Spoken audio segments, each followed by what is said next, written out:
अच्छा, अब बात करते हैं आपकी हेल्थ के बारे में। एक ऐसी खबर हमारे सामने आई जिससे अभी ये पता चला कि हम ना चाहते हुए अनकॉन्शियसली एक ऐसी मेटल को कंज्यूम कर रहे हैं जो कि हमारे लिए तो बुरी है ही, लेकिन अगर बच्चों की बात की जाए, जो बच्चों को तो पता ही नहीं है कि वो क्या कंज्यूम करे, बच्चे जो बड़े जो उनको खिला रहे होते हैं वो उसको खा रहे होते हैं, वो बहुत ज़्यादा हमारे बच्चों के ख़ास तौर पर आईक्यू लेवल के ऊपर असर डाल रही है, न्यूरोलॉजिकली उनको बहुत ज़्यादा डैमेज कर रही है, बिहेवियरल प्रॉब्लम्स उनके अंदर बहुत ज़्यादा पैदा होती जा रही हैं। और मैं बात कर रही हूँ लेड की। अब लेड कहाँ से होता है? अगर आप गूगल करेंगे ना कि लेड कौन कौन सी चीज़ों में पाया जाता है तो आपको पता चलेगा कि ये पेंट में पाया जाता है, बहुत से इम्पोर्टेड गुड्स में पाया जाता है, मेकअप या फिर कॉस्मेटिक्स की अगर बात की जाए उसमें पाया जाता है। ये 3-4 मोटी मोटी सी चीज़ें मैं आपको बता रही हूँ। पीने के पानी के अंदर भी कुछ हद तक पाया जाता है अगर वो सेफ़ ना हो तो। अब इससे बचा किस तरह से जा सकता है, ये किस तरह से हमारी हेल्थ के ऊपर असरअंदाज होता है, बच्चों के ऊपर भी और बड़ों के ऊपर भी, ये जानने की कोशिश करते हैं। हमें ज्वाइन किया माहिर नफ्सियात हैं सानिया अजीज़ साहिबा, स्टूडियोज़ में हमारे साथ मौजूद है, उनसे बात करते हैं। अस्सलाम वालेकुम सानिया, कैसी हैं आप? मैं बिल्कुल ठीक ठाक, आप कैसी हैं? Thank you very much for having me. ज़बरदस्त, and thank you so much for joining us. ये बहुत ही कंसर्निंग है कि एक तो ना कि एक चीज़ आप चूज़ कर रहे हैं अपनी मर्जी से, एक चीज़ आपको पता ही नहीं है, अनकॉन्शियसली आप उसको कंज्यूम किए जा रहे हैं। ये तो बहुत ज़्यादा आपकी हेल्थ को अफेक्ट करेगा। बताइए थोड़ा सा लेड के बारे में। सो लेड एक मेटल है जो कि आप कह लें कि पॉइजनस मेटल है जो आपकी बॉडी के अंदर बिल्टअप होता जाता है एंड ये इरिवर्सिबल है। सो इसके जो इफ़ेक्ट्स हैं वो परमानेंट होते हैं। अब लेड जिस तरह आपने बताया कि आपके पेंट में होता है, पेंट की ड्यूरेबिलिटी को बढ़ाने के लिए लेड का इस्तेमाल किया जाता है।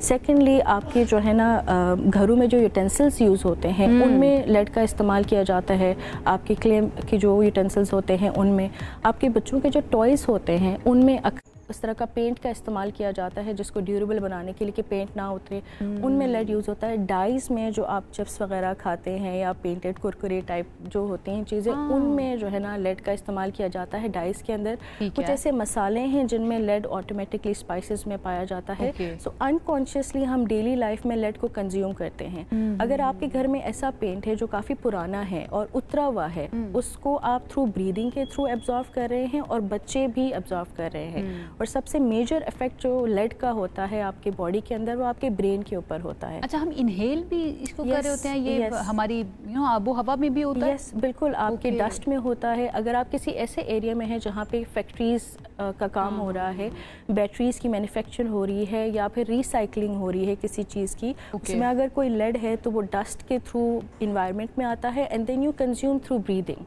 ठीक है। तो व्हाट अबाउट वो जो ड्रिंकिंग वाटर होता है, क्या वो पानी की पाइपलाइंस के बारे में भी मैंने सुना है कि उसमें भी पाया जाता है अगर उसको सही तरह से क्लीन ना किया जाए, उसके बारे में बताएं। देन हम इसके सिम्टम्स की बात करेंगे एंड बचना कैसे है उसकी बात करेंगे। बिल्कुल, जो आपके पुराने पाइपलाइंस है पानी के, रस्टी जो पाइपलाइंस होते हैं उनमें लेड होता है। आपके जो पाइप्स होते हैं मेटल है ऑब्वियसली, उसमें लेड होता है और वो अगर रस्टी हो चुके हैं और पानी आपके घर तक आ रहा है तो आप स्किन के थ्रू एंड देन अगर पीने का पानी आपका उस तरह से साफ नहीं है, फिल्टर्ड नहीं है, तो you consume through contaminated water as well lead को।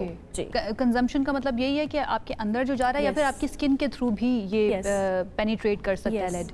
स्किन के थ्रू भी, यानी कि जो हमारी कॉस्मेटिक्स हैं, बिल्कुल, जो हम मेकअप यूज कर रहे होते हैं यहाँ, तो ये भी खतरनाक है हमारे। देन व्हाट टू डू, पता कैसे चलाया जाए? क्योंकि अगर हमें पता हो तो डेफिनेटली हम उस तरह की चीज़ों को इस्तेमाल ही ना करें या फिर किसी ना किसी तरीके से रोके।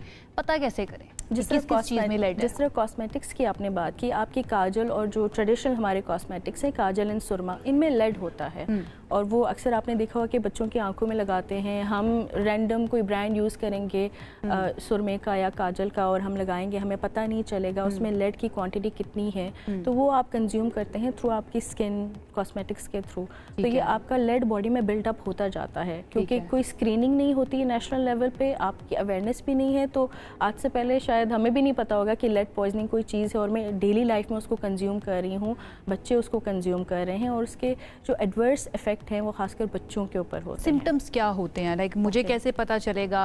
अगर मैं अपनी, चले बच्चों की हम बात नहीं करते, मैं अपनी बात करूँ, मुझे कैसे पता चलेगा, किन सिम्टम्स से पता चलेगा कि मेरे अंदर लेड बिल्टअप हो रहा है? क्योंकि पाकिस्तान में अभी तक कोई ऐसा सच बड़ी रिसर्च नहीं हुई है कि हमें इमीडिएट सिम्टम्स का पता चले। लेकिन बच्चों के अंदर जो स्लो लर्निंग होती है या फिर बच्चे थोड़ा एकेडमिकली लो होते हैं या बिहेवियरल इश्यूज उनके अंदर आते हैं, हाइपर एक्टिविटी होती है, तो वो आप कह लें कि कुछ साइंस हैं कि हमें लेड को स्क्रीन करना चाहिए बॉडी के अंदर कि बच्चे के ब्लड में कितना लेड मौजूद है इस टाइम पे। उसी तरह अगर बड़ों में बात करें तो अगर आपकी किडनीज़ का कोई मसला आ रहा है या फिर बोन्स का कोई इशू आ रहा है, तो क्या पता आपकी बॉडी के अंदर for for ages lead buildup हुआ है और अब वो आपके किडनीज और बोन्स के ऊपर इफेक्ट कर रहा है। ये प्रैक्टिस होती है क्योंकि अगर इस तरह के इश्यूज हो तो हम डॉक्टर के पास जाते हैं, डॉक्टर हमें टेस्ट लिख कर देते हैं, तो डॉक्टर्स की ये प्रैक्टिस होती है कि ये वाले टेस्ट भी उसके अंदर शामिल हो। बिल्कुल, लेड का ब्लड टेस्ट होता है, वो स्क्रीन किया जाता है कि आपकी बॉडी के अंदर कितना लेड होता है। बच्चों के अंदर 3.0 मिलीग्राम से कम लेड होना चाहिए और बड़ों के अंदर 5 मिलीग्राम से, आप कह लें माइक्रोग्राम से कम लेड होना चाहिए। ठीक है। तो अगर उससे ज़्यादा लेड है तो directly affects your organs, your brain, your kidney and your bones. अगर ज़्यादा हो गया है, बिल्टअप हो गया है, देन फिर क्या करना चाहिए, फिर उसका तरीकाकार क्या है उसको कंट्रोल या मैनेज करने के लिए? आपके डेली लाइफ के जो है ना प्रैक्टिसेस के ऊपर है कि आप घरों में पेंट को एक बार चेक कर लें। अगर बड़े लेवल पे मैं बात करूं तो आप जिस तरह के डेली लाइफ में हम कहीं बच्चे स्कूल में जा रहे हैं तो आप स्कूलों में देखें कि कितना पुराना पेंट हुआ हुआ है और वो उतर रहा है स्कूलों में,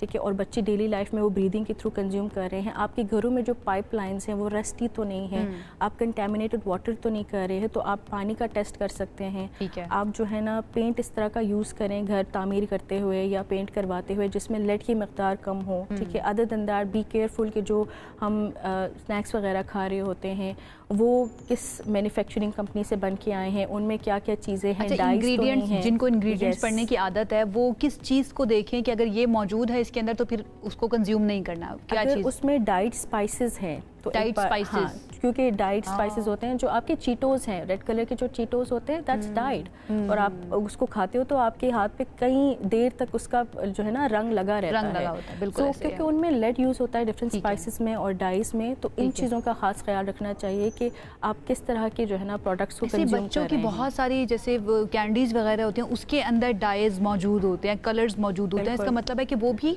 सेफ नहीं है बच्चों के लिए। बिल्कुल, अगर उसमें डाइज यूज़ हुए हैं तो लेड का इस्तेमाल होगा और वो बेशक माइक्रोग्राम्स होंगे लेकिन आपकी बॉडी में वो बिल्डअप होता है। जिस तरह कि मैंने बताया कि इरिवर्सिबल नहीं है कि बिल्डअप हो गया है तो फिर चला गया है, वो बिल्डअप होता जाता है। अच्छा, वंस बिल्डअप हो गया है तो उसके बाद कोई चारा नहीं है, इफेक्ट होता है, कुछ भी नहीं किया जा सकता। बट अगेन हेल्थ वाइज उसको कैसे मैनेज करें? बाकी सारी चीज़ें आपने अपने इर्द गिर्द ठीक कर ली हैं, कोशिश कर रहे हैं ठीक करने की, बॉडी को मैनेज फिर किस तरह से करना है वंस लेड बिल्डअप हो गया? अगर आपको कोई इस तरह के साइंस दिख रहे हैं, जिस तरह मैंने बताया बच्चों के अंदर कि आपका बच्चा स्लो लर्नर है, आप उसको कोशिश कर रहे हैं कि ट्यूशन भी भेज रहे हैं, सब कुछ कर रहे हैं, लेकिन अगर आपको लग रहा है कि बहुत स्लो लर्निंग है, कोई बिहेवियरल इश्यूज़ आ रहे हैं, तो एक बार आप लेड टेस्ट करा लें। ठीक है। और आप अपनी जिस तरह घर में इर्द गिर्द देखें कि आपके घर में इस तरह के टॉयज़ तो नहीं है जिनको पेंट लगा हो और बच्चा मुँह में ले रहा है उनको और फिर जो है ना वो लेड कंज्यूम। अच्छा, आपकी बातों से जो मुझे अंदाज़ा हो रहा है वो ये कि एक मरतबा चला गया तो फिर कुछ नहीं हो सकता, उसके साथ ही आप प्रिवेंट आप कर सकते हैं, प्रिवेंट किया जा सकता है। बिल्कुल, ठीक है, प्रिएम्प्टिव मेजर्स दिए जा सकते हैं, लेकिन वंस खराबी हो गई, डैमेज हो गया तो उसको आप रिकवर नहीं कर सकते। इसीलिए इसको साइलेंट किलर कहते हैं। साइलेंट किलर जनाब, लेड जो है वो हमें पता ही नहीं होता हम किन किन चीज़ों से कंज्यूम कर रहे हैं, और स्लो पॉइजनिंग और साइलेंट किलर की जो सानिया बात करी इसने थोड़ा सा मुझे डरा दिया। वैसे अपने बच्चों का बहुत ख्याल रखिए। Thank you so much Sania, हमें ज्वाइन करने के लिए बड़े अच्छे तरीके से आपने एक्सप्लेन किया। जनाब, टेक अवे हमारा ये है कि अपने इर्द गिर्द पेंट को देखिए, खाने के अंदर कौन सी चीज़ें आप अपने बच्चों को खाने के लिए दे रहे हैं या खुद भी खा रहे हैं, पानी कैसा पी रहे हैं, वो ठीक है या नहीं, इन सब चीज़ों से आप अपने आप को बचा सकते हैं, क्योंकि एक मरतबा लेड जो है उसका बिल्टअप बन गया तो फिर कुछ नहीं किया जा सकता, उसका सिर्फ नुकसान ही होगा आपको।